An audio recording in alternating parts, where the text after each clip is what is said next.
Have you seen Hoop Dreams? No, I haven't. What's that?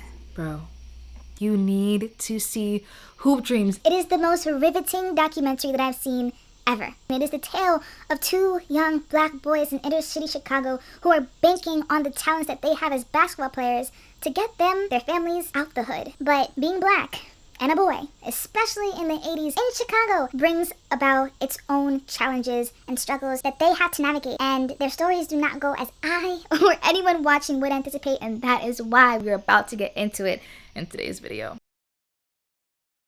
Do you all wonder sometimes how am I living? Or how do my children survive? Or how they living? Arthur A.G. Look at this man. He just explodes, Dan. I may have seen the next Isaiah Thomas. William Gates. Put it in your memory bank, Put it in your memory bank.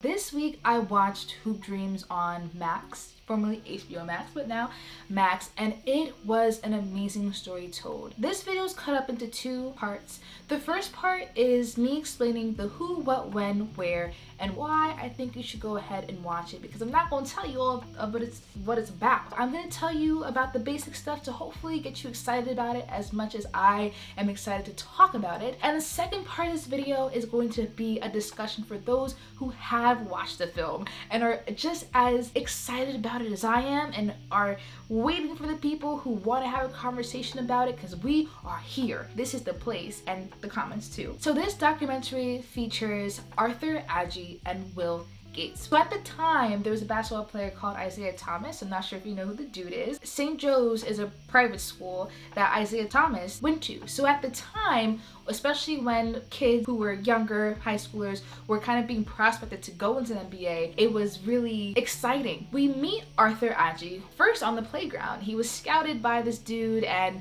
the dude was like, hey, if we can get you into St. Joe's, you have a better shot at getting the right coaches and the right eyes on you to then head over to the NBA, which is where you want to go. We also, when we get to St. Joe's, meet Will Gates, who at the time was a little bit bigger than Arthur, a little bit taller, a little bit more fuller out, and he's prospected to be like the next Isaiah Thomas, right? So we have these two boys who are playing at this school, not necessarily rivals of one another, but their lives do end up going different paths because of their environment, because of their race, but they did not have a lot of the same privileges that other kids usually have, especially those kids that they were going to school with at St. Joe's. I just never been around a lot of white people, and it was different because at a black school, I could associate with the people that was, they talk the way I talk. When they both entered the school, they were entering at a 4th grade reading level, which is absurd. It's kind of insane. Have you taken the ACT? Your ACT came in, William, and you received a 14 for a composite, which is not high enough. Arthur is not able to get his grades up. By the time his freshman year is over, he's still working at a 4th grade level, and he wasn't excelling in basketball the way that he was expected to. When it came time for his parents to pay for school, the school wasn't able to help. He ended up having to go back to public school, which was a little bit disheartening for him and his family and his dreams, and yeah, which is really sad. Will, on the other hand, was able to apply himself, and he got to like an 8th grade reading level. By the time his freshman year was over, he was able to get a sponsor, and that helped him get through school. However, the crazy thing with Will is that he ends up hurting his knee. That definitely has an impact on his career. And Arthur has a lot of things going on at home, but continues to really pour into himself and his dreams as a basketball player. The other thing that makes this documentary amazing, like literally profound, is that it follows these two boys throughout their whole entire high school journey. Watch them in their freshman year, their sophomore year, their junior year, and their senior year. And I think that's what really drew me into their stories, because I'm watching them grow in real time. The thing with Arthur and Will is that they were exceptionally talented and they had hopes of getting to the NBA, but they also had a burden of getting their family out of the hood. It was like they were not only doing this dream for themselves, but for everyone around them. Their coaches were depending on them, their teams were depending on them, their families were depending on them, and other people were kind of putting their dreams onto them also. So they were carrying a lot, and just watching them go through that and showing up and trying their best while having cameras on them, it was just something I have never ever seen before. And now let's get into all the things that I really loved about the film and why I need to talk about this right now. So, guys, the way that the film played out was like, I just did not expect for it to go that way. So we have Will, who literally hurts his knee his junior year, but he has a sponsor, right? So his sponsor is paying for everything, child. When I saw all of what he was doing, first of all, the commitment he was putting into himself to really try and get his knee better, you can just see that drive in him to be like, I gotta get better, I gotta get back on the court, this is my career. Like, he was really doing everything he could.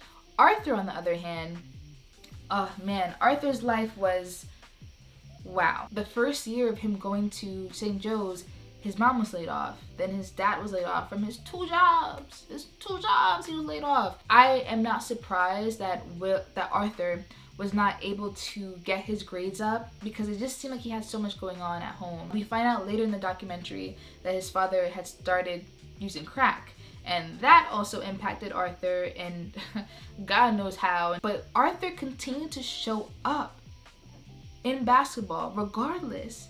And even though Will, with the money, with the coaches, with the amazing school, the education and everything, Will was not able to get his team to the championships or even qualify for the championships, but Arthur did. Arthur somehow, through all the tribulations of one, being in a really toxic, unhealthy home, from going from a private school to a public school, making that transition your sophomore year, he still showed up for his basketball and he made it to the championships, farther than St. Joe's ever made it. I also really resonated with Arthur because I also went to a private school my freshman year of high school, and then I went back to a public school. To come from a private school where there's money, where there's excitement, where there's a vastness, like there's more space, there's more culture, there's more exposure, there's more resources, back to a public school where the walls are pretty much full of mold, ceilings are falling down, there's not enough teachers to teach, the food is trash, it's overcrowded. It's just so different. And in both environments, you show up differently.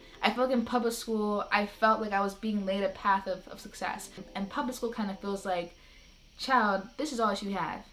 I also wanted to highlight two people in the film that I thought were amazing and just really interesting to observe. Oscar, who is Will Gates' older brother. One thing with Oscar and Will and Arthur that I noticed is that these kids are all talented in basketball, but they only had that as an avenue to get out of the hood thing. I don't think that using basketball or any sport or any avenue is the wrong way. The one that I just noticed is that there was no other possible way for them. Does that make sense? It was like, if this thing of basketball doesn't work, then there's nothing else. And you saw that with Oscar's life a little bit, where it's just like his career with basketball did not work out.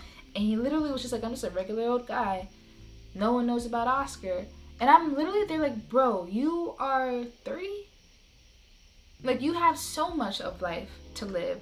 There is so much to make of yourself. There's so much to do. Their lives are so engulfed with basketball. I don't think they have the avenues to explore their other interests, to explore their other likes. Like, we are not one-dimensional beings. I love film, but throughout this year, I found so many other things that I really like to do. I started doing my own nails. I started painting. I started skateboarding. I have so many interests that really compel me that I allow myself to explore, but I don't think they really got the chance to do that. And that really limited their outlook on life and what they were able to accomplish.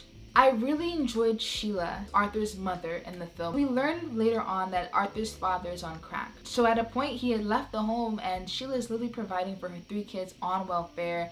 And this whole entire time, we did not know, but she was literally taking classes to become an RN. And we see her graduate. And I'm not saying all black women have to be strong, black, and independent, but child, she was strong, black, and independent, and she was a boss-ass bitch. I have to commemorate her for showing up for her kids, for showing up for herself, for never looking like what she was going through, child. She was always spot on fleek, okay? Hair on fleek, lips on fleek, face on fleek. In my eyes, she prevailed, and she was one heck of a character to witness and observe and see just blossom and grow, and that was amazing. All right, y'all, so that is pretty much all that I have to share about this film. I would love to hear what your insights are in the comment section below, because I want to have a talk, I want to have a conversation about it. I'm going to leave off with this one part that really stuck with me.